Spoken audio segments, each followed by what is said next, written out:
ಮತ್ತೆ ಮಳೆಯ ಅಬ್ಬರ ಮುಂದುವರೆದಿದೆ. ಸಾಲು ಸಾಲು ಅವಾಂತರಗಳು ಸೃಷ್ಟಿಯಾಗ್ತಾ ಇದೆ. ರೈಲ್ವೆ ಹಳಿಯ ಸಮೀಪವೇ ಮಣ್ಣು ಕುಸಿತಾ ಇರುವಂತಹದ್ದು ಆತಂಕಕ್ಕೆ ಕಾರಣವಾಗ್ತಾ ಇದೆ. ಕಳೆದ ತಿಂಗಳು ಸುರಿದಂತಹ ಮಳೆಗೆ ಹಲವು ಅವಾಂತರಗಳು ಹಾಸನ ಜಿಲ್ಲೆಯ ಸಕಲೇಶಪುರ ಭಾಗದಲ್ಲಿ ನಿರ್ಮಾಣವಾಗಿತ್ತು. ಈಗ ಮತ್ತೆ ಮಳೆಯ ಅಬ್ಬರ ಜೋರಾಗ್ತಾ ಇದ್ದ ಹಾಗೆ ಈ ಗುಡ್ಡ ಕುಸಿತದ ಭೀತಿ ಸ್ಥಳೀಯರನ್ನು ಕಾಡ್ತಾ ಇರುವಂಥದ್ದು.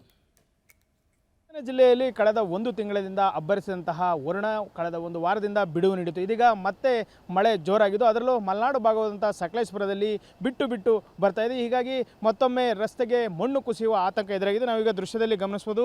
ಇದು ಸಕಲೇಶಪುರ ತಾಲೂಕಿನ ಶಿರಾಡಿಘಾಟ್ ರಸ್ತೆ, ರಾಷ್ಟ್ರೀಯ ಹೆದ್ದಾರಿ 75 ಪ್ರಮುಖವಾದಂತಹ ರಸ್ತೆ. ಬೆಂಗಳೂರಿನಿಂದ ಮಂಗಳೂರಿಗೆ ಸಂಪರ್ಕ ಕಲ್ಪಿಸುವಂತಹ ಪ್ರಮುಖ ಹೆದ್ದಾರಿ ಶಿರಾಡಿಘಾಟ್ ರಸ್ತೆಯಲ್ಲಿ ಜುಲೈ ತಿಂಗಳಿನಂತಹ ಸುರಿದ ಭಾರಿ ಮಳೆಗೆ ಅನೇಕ ಕಡೆ ಭೂಕುಸಿತ ಉಂಟಾಗಿ ರಸ್ತೆ ಸಂಪರ್ಕವೇ ಕೆಲ ಕಾಲ ಸ್ಥಗಿತವಾಗಿತ್ತು. ಆ ನಂತರದಲ್ಲಿ ಅದನ್ನು ತೆರವು ಮಾಡಿದರೂ ಸಹ ಮತ್ತೆ ಭೂಕುಸಿತವಾಗಿ 4-5 ವಾಹನಗಳು ಸಹ ಆ ಮಣ್ಣಿನಡಿ ಸಿಲುಕಿ ದೊಡ್ಡ ಅನಾಹುತದಿಂದ ಪಾರಾಗಿದ್ದರು. ಇದೀಗ ಮಲೆನಾಡು ಭಾಗದಲ್ಲಿ ಮತ್ತೆ ಮಳೆ ಜೋರಾಗಿದೆ. ಮತ್ತೆ ಮಳೆ ಜೋರಾದರೆ ಇನ್ನೊಂದೆಡೆ ಮಣ್ಣು ಕುಸಿಯುವ ಆತಂಕದ ಸಹ ಎದುರಾಗಿದೆ. ಈಗಾಗಲೇ ಸಂಪೂರ್ಣವಾಗಿ ರಾಷ್ಟ್ರೀಯ ಹೆದ್ದಾರಿ 75 ಶಿರಾಡಿಘಾಟ್ ರಸ್ತೆ ಹದಗೆಟ್ಟಿದ್ದು ಇಡೀ ರಸ್ತೆ ಗುಂಡಿಮಯವಾಗಿದೆ. ಇದರಲ್ಲೇ ವಾಹನ ಸವಾರರು ಸಾಹಸಪಟ್ಟು ಪ್ರತಿನಿತ್ಯ ಓಡಾಡಬೇಕಾದ್ರೆ ಸುಮಾರು 20,000 ವಾಹನಗಳು ಪ್ರತಿನಿತ್ಯ ಈ ರಸ್ತೆಯಲ್ಲಿ ಓಡಾಡ್ತವೆ. ಟ್ರಕ್ಗಳಿರ್ಬೋದು, ಕಂಟೈನರ್ ಇರ್ಬೋದು, ಸಾರಿಗೆ ಬಸ್ಗಳು, ಕಾರ್ಗಳು ಸೇರಿದಂತೆ ಹಲವಾರು ವಾಹನಗಳು ಇದೇ ರಸ್ತೆಯಲ್ಲಿ ಸಂಚರಿಸಬೇಕು. ಒಂದೆಡೆ ಮಂಗಳೂರಿನಿಂದ ಬೆಂಗಳೂರಿಗೆ ಸಂಪರ್ಕ ಕಲ್ಪಿಸಿದರೆ ಮತ್ತೊಂದೆಡೆ ಭಕ್ತಾದಿಗಳು ಏನು ಧರ್ಮಸ್ಥಳ ಇರ್ಬೋದು, ಸುಬ್ರಹ್ಮಣ್ಯ ಇರ್ಬೋದು, ಇಲ್ಲಿಗೂ ಸಹ ಸಾಕಷ್ಟು ಸಂಖ್ಯೆಯಲ್ಲಿ ತೆರಳುತ್ತಾರೆ. ಹಾಗಾಗಿ ಇದು ಪ್ರಮುಖವಾದಂಥ ಒಂದು ರಸ್ತೆ ಆಗಿದೆ. ಇದೀಗ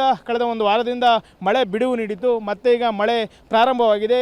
ಒಂದೆಡೆ ಎತ್ತಿನಹೊಳೆ ಯೋಜನೆ ಕಾಮಗಾರಿಗೆ ತಡೆಗೋಡೆಯನ್ನು ರಸ್ತೆಗೆ ನಿರ್ಮಾಣ ಮಾಡಿದರೆ, ಮತ್ತೊಂದೆಡೆ ಕಿರಿದಾಗಿರ್ತಕ್ಕಂಥ ರಸ್ತೆಯಲ್ಲಿ ಎಲ್ಲ ವಾಹನಗಳು ಓಡಾಡಬೇಕು. ಆದರೆ ಅದೇ ಪಕ್ಕದಲ್ಲಿರ್ತಕ್ಕಂತಹ ಗುಡ್ಡ ಈಗ ಕುಸಿಯುವ ಒಂದು ಆತಂಕ ಎದುರಾಗಿದೆ. ಯಾಕೆಂದರೆ ಮಲೆನಾಡು ಭಾಗದಲ್ಲಿ ಅತಿ ಹೆಚ್ಚು ಮಳೆ ಆಗ್ತದೆ.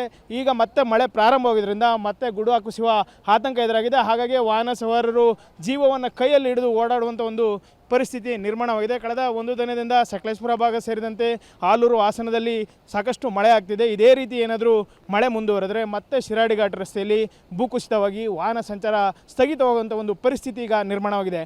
ಕ್ಯಾಮ್ರಾ ಪರ್ಸನ್ ನಾಗರಾಜ್ ಜೊತೆ Shashidhar, BC public TV, Sakleshpur.